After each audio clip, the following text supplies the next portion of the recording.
La 9e candidate, c'est Calix Beignet. Bonsoir.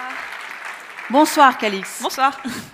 Grâce à vous, je vais utiliser pour la 2e fois de la soirée et de ma vie le terme de tribology. Ouais, peut-être que maintenant vous allez, après ma présentation, comprendre ce que c'est. C'est ça.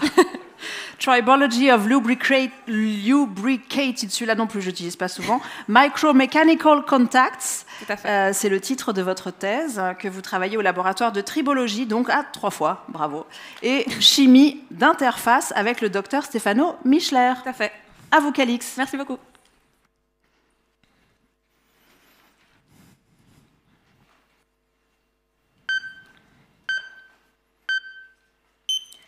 Est-ce que vous avez déjà entendu l'expression qui dit que les montres arrêtées sont les plus exactes parce qu'elles sont pile poil à l'heure 2 fois par jour?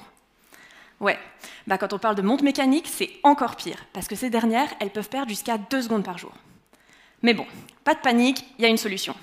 C'est la tribologie. Alors non, je parle ni de biologie, ni d'études des tribus. La tribologie, c'est un domaine de la science des matériaux qui s'intéresse au phénomène de frottement, de lubrification et d'usure. Ok, si on revient à nos montres, du coup. Une montre mécanique, c'est un système plutôt complexe, qui est constitué d'une multitude de pièces, en mouvement les unes par rapport aux autres. Et toutes ces pièces, elles peuvent avoir des géométries différentes, être constituées de matériaux différents, voire même tourner à des vitesses différentes.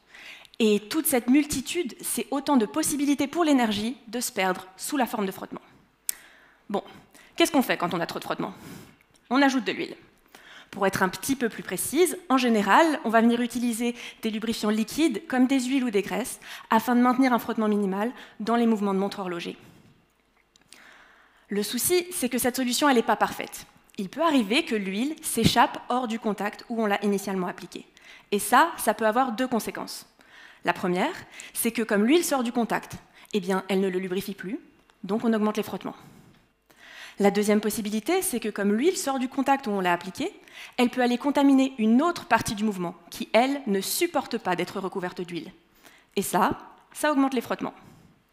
C'est pourquoi, dans le cadre de ma thèse, je cherche à optimiser ces lubrifiants, afin de leur permettre de rester en place là où on les applique, afin de maintenir un frottement minimum.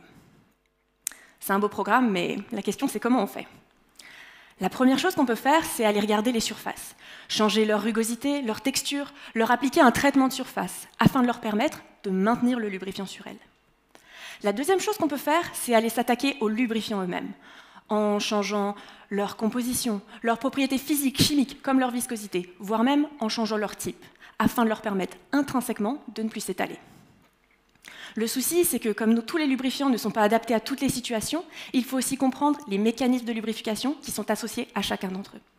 Pour faire ça, je commence par faire des tests en laboratoire sur des contacts modèles qui reproduisent les mêmes caractéristiques que les contacts horlogers.